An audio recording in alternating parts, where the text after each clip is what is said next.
Bismillahirrahmanirrahim. Assalamualaikum warahmatullahi wabarakatuh. Hello everyone, welcome to my channel.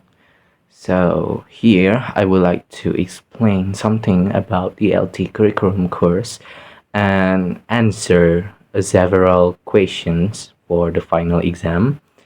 And before we go to the material I will explain, let me introduce myself first. My name's Arya Teja Nursyamdinullah and I study at IP Garut, majoring English education program, and my student number is 2122603. So let's check it out.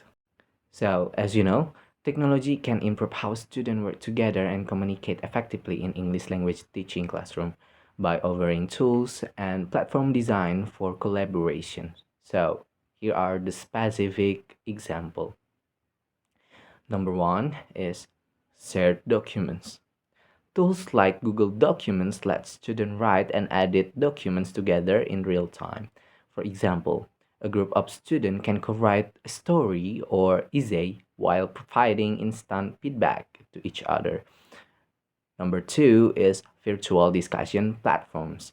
Apps like Zoom and Microsoft Teams let students practice speaking and listening through virtual discussions, group presentations, or a role plays. Number three is language exchange apps. Apps like HelloTalk connect students with peers globally to practice English through real conversations, promoting authentic communications. Number four is interactive learning games. Platforms like Kahoot, quizzes make language practice fun and encourage teamwork through competitive quizzes or word games. And the last is digital storytelling. Tools like Flipgrid allow students to record and share video responses to prompts, improving their speaking skill while sharing ideas with classmates.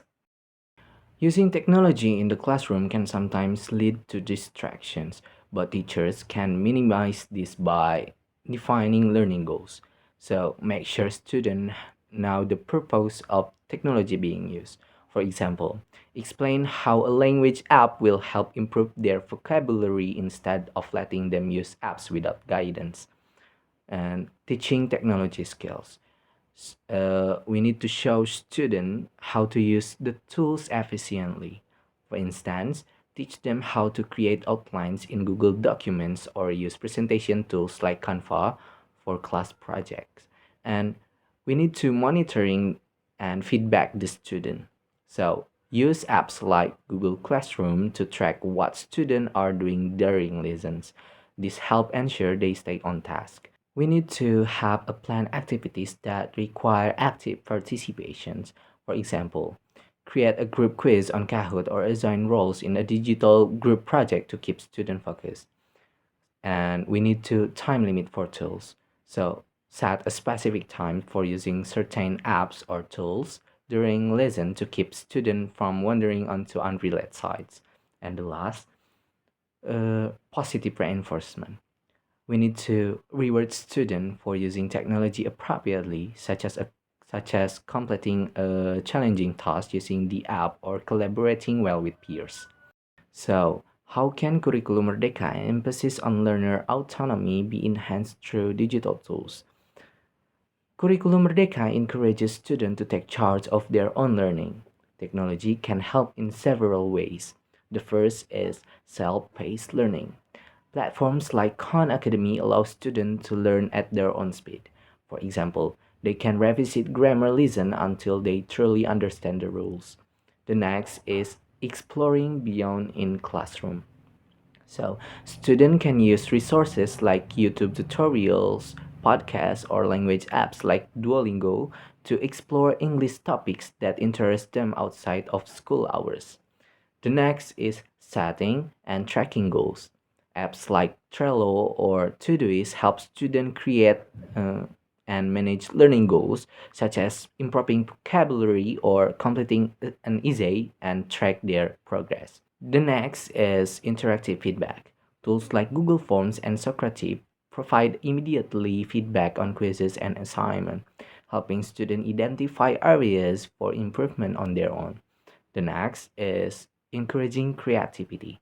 Students can create their own presentations, poster, or infographics using Canva or Prezi, which help them practice language skills while expressing their ideas independently. And the last is building collaboration skills.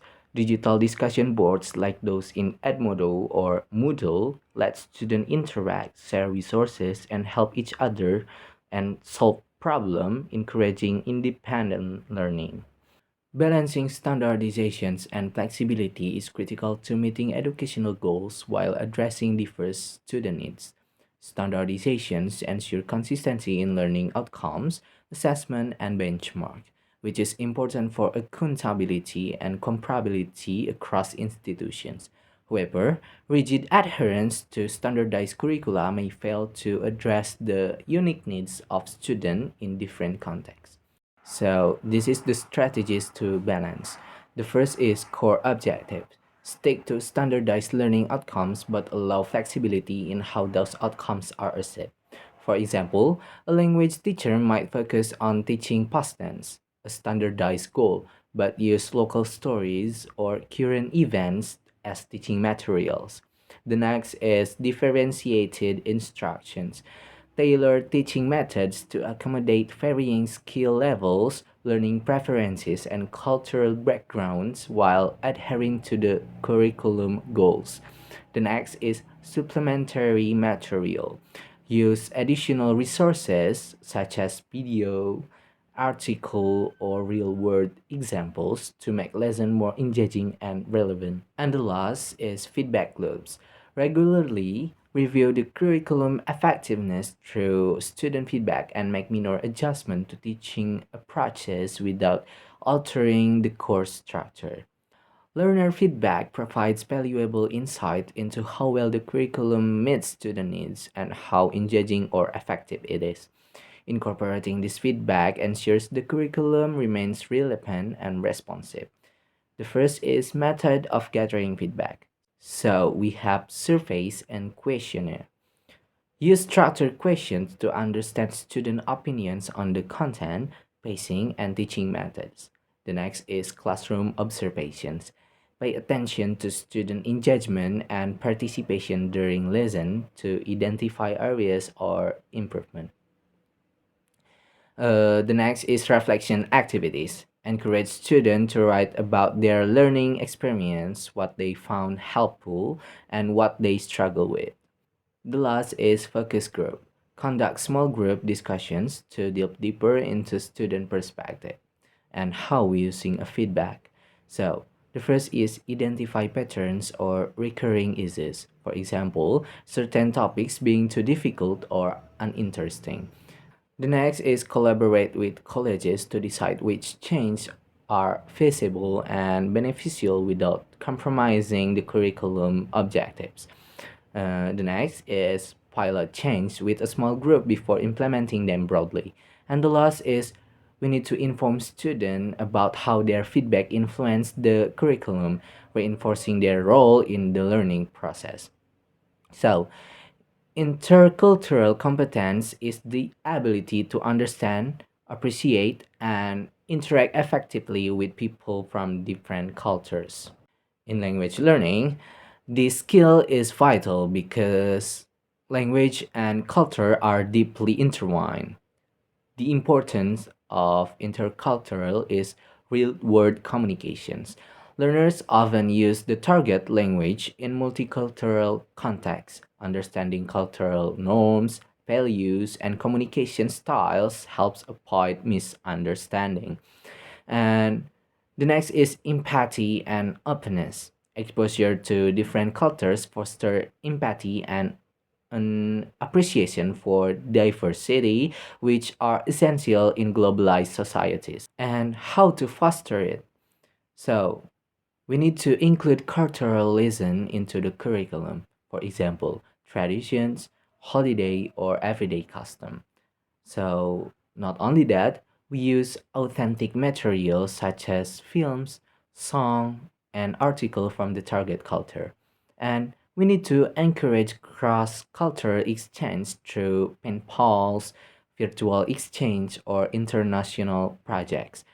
And the last, we need to promote reflective activities where students compare their own culture with others. Many ELT materials unintentionally reinforce stereotypes, such as depicting certain cultures in glitch or one-dimensional ways. Teachers play a key role in challenging these biases and promoting a more accurate understanding of cultures. So here the step to address stereotype. The first is critical evaluations. Review textbooks and other material for simplified or biases representations. For example, are women consistently portrayed in traditional roles, or are certain cultures shown as superior? And the next is diversity resources. Use authentic material from various cultural contexts to provide a more balanced perspective. For instance, include literature, news, or videos created by people from the cultures being studied. And the next is facilitate discussions. Encourage students to discuss stereotype they notice in material and explore why they exist. This builds critical thinking and cultural awareness. The next is highlight diversity. Emphasize the diversity within cultures. For example, rather than presenting American cultures as monolithic, discuss the period experience of people in different regions or communities. The next is encourage reflections. Ask students to reflect on their own cultural assumptions and biases, fostering a more open and respectful mindset. And the last is create inclusive content. If possible, adapt or create your own material that represent cultures in nuanced and realistic way. So back to Curriculum Merdeka. Curriculum Merdeka emphasizes flexibility, student-centered learning, and the development of 21st century skills like critical thinking, collaborations, creativity, and communications. These goals align closely with several recent global educational trends. The first is personalized learning. Global trends emphasize tailoring education to individual student needs and interests. Curriculum Merdeka allows students to explore their passions through project and elective, fostering personalized learning experience. The next is competency-based education. International education system increasingly focus on developing competencies rather than role memorizations. Similarly, Curriculum Merdeka prioritize practical skill and real-world applications. The next is integration of technology. The rise of digital learning tools align with Curriculum Merdeka, encouragement of technology integration to enhance learning experience and prepare students for a digital world. The next is focus on sustainability and global citizenship. Many global curricula include themes like environmental awareness and social responsibility. Curriculum Merdeka incorporates this through interdisciplinary projects and a focus on character education. The last is flexibility in assessment. Globally, there is a shift towards formative assessment and alternative evaluation methods. Curriculum Merdeka supports this trend by allowing teachers to use diverse assessment tools to measure student growth. And as you know, in Curriculum Merdeka, we have project-based learning, or it's called PBL. PBL is particularly effective in language teaching when implemented truthfully. The following factors contribute to its success. The first is clear learning goals. Define specific language skills, for example, speaking, writing, and project outcomes to ensure students understand the purpose of the activity. The next is authentic tasks. Design projects that mirror real-world situations such as creating travel browsers, conducting interviews, or planning events, which make learning more meaningful and engaging. The next is collaborations. PBL thrives on teamwork. Assign roles and responsibilities within groups to encourage active participation and cooperative learning. The next is collaborations. PBL thrives on teamwork.